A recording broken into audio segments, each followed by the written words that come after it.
श्रावण महिन्यात शिवलिंगावर अजिबात चढवू नका या गोष्टी, अन्यथा पैसाही पाण्याप्रमाणे वाहून जाईल। 5 ऑगस्ट 2024 सोमवारपासून श्रावण महिना सुरू होत आहे। यावर्षी श्रावण सोमवारचा विलक्षण योगायोग श्रावण महिन्याच्या पहिल्याच दिवशी घडला आहे। तसेच मंगळवार 3 सप्टेंबर 2024 रोजी श्रावण महिना संपेल। यावर्षी भगवान शिवाला अत्यंत प्रिय असलेले एकूण 5 श्रावण सोमवारचे व्रत असतील।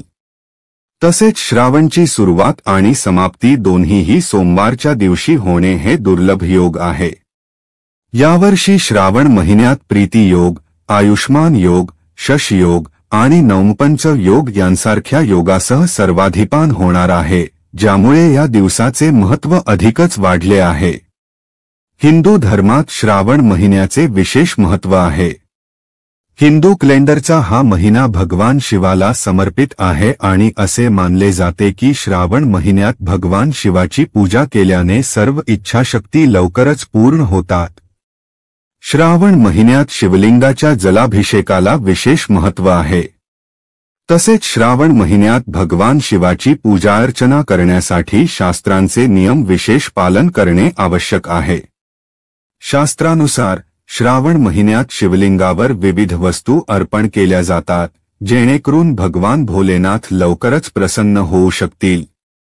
तसेच शास्त्रांमध्ये काही अशा वस्तूंचे वर्णन केले आहे ज्या श्रावण महिन्यात शिवलिंगावर अजिबात अर्पण करू नयेत। अशा वस्तूंचा वापर भगवान शिवाच्या पूजाअर्चना आणि तपस्येत अजिबात करणे टाळावे। या व्हिडिओमध्ये मी तुम्हाला सांगणार आहे की हिंदू धर्मात श्रावण महिन्याचे महत्त्व काय आहे आणि श्रावण महिन्यात शिवलिंगावर कोणत्या वस्तू अजिबात अर्पण करू नयेत।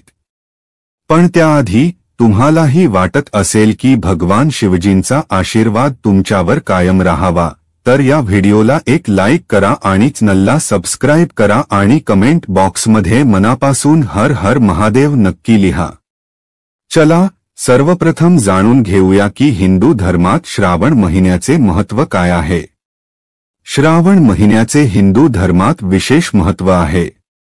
श्रावण महिन्यातच भगवान शिवासाठी कावड आणली जाते, जी श्रावण महिन्यातील शिवरात्रीच्या दिवशी योग्य विधिविधानाने भगवान शिवजींच्या मंदिरात अर्पण केली जाते।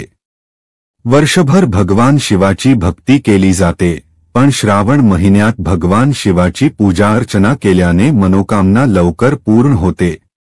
तसेच श्रावण महिन्यात नियमितपणे शिवलिंगावर जल अर्पण केले पाहिजे।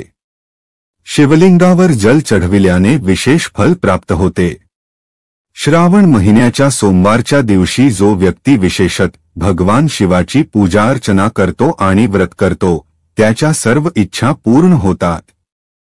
ज्या मुलींना चांगल्या वराची इच्छा आहे किंवा ज्या महिलांना त्यांच्या पतीसोबत आपले नाते मजबूत करायचे आहे, त्यांनी श्रावण महिन्यात व्रत करावे। तसेच पुरुषांनीही हा व्रत करावा। चला आता जाणून घेऊया की श्रावण महिन्यात शिवलिंगावर कोणत्या वस्तू अजिबात अर्पण करू नयेत। 1. खंडित बेलपत्र। शिवजींना बेलपत्र अत्यंत प्रिय आहे। जो भक्त शिवलिंगावर बेलपत्र अर्पण करतो, भगवान भोलेनाथ त्याच्या सर्व मनोकामना पूर्ण करतात।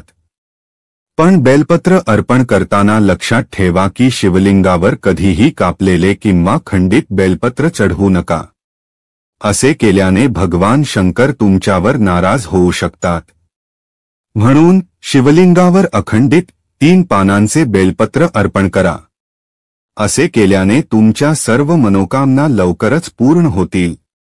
2. लाल वस्त्र। लाल वस्त्राचे संबंध देवी आणि हनुमानजींशी आहे।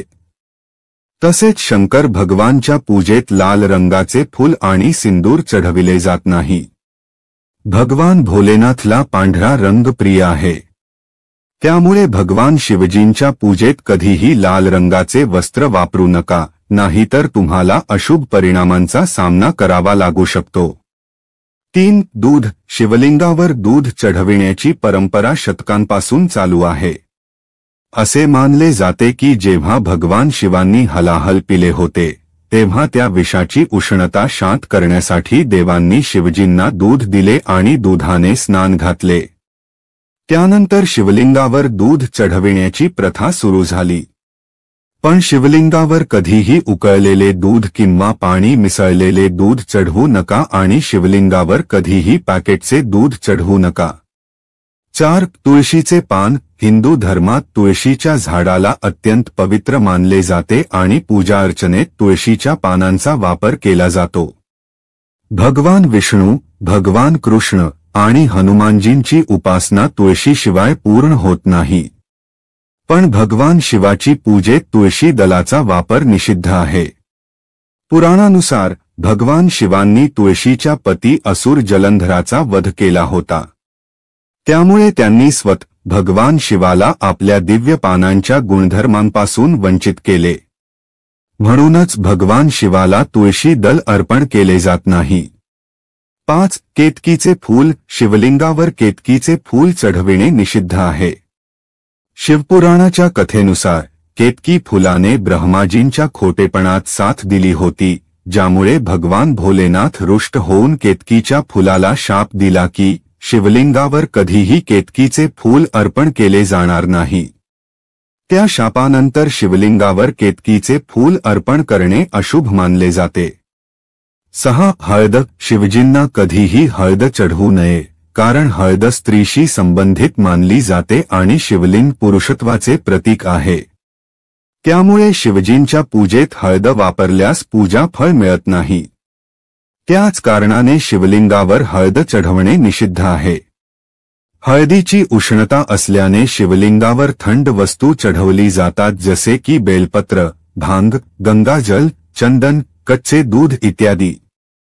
7. नारळ. भगवान शिवांना नारळ अर्पण केले जाते, पण कधीही नारळाच्या पाण्याने अभिषेक केला जात नाही. असे मानले जाते की असे केल्याने भगवान शिव नाराज होतात आणि धनाची हानी होते. 8. शंखाने जल अर्पण. भगवान शिवाच्या पूजेत कधीही शंखाचा वापर केला जात नाही. मान्यता आहे की दैत्य शंखचूराच्या अत्याचारांमुळे देवता त्रस्त झाले होते. भगवान शंकरांनी दैत्य शंखचूराचा वध केला आणि त्याचे शरीर भस्म झाले. त्या भस्मातून शंखाची उत्पत्ती झाली होती. शिवजींनी शंखचूराचा वध केला होता, त्यामुळे कधीही शंखातून शिवजींना जल अर्पण केले जात नाही. 9. कुंकुम किंवा सिंदूर. सुहागीन स्त्रिया आपल्या पतीच्या दीर्घायुष्य आणि स्वस्थ जीवनासाठी आपल्या मागात सिंदूर लावतात आणि भगवानाला अर्पण करतात. पण शिव विनाशक आहेत, त्यामुळे सिंदुराने भगवान शिवाची पूजा करणे अशुभ मानले जाते.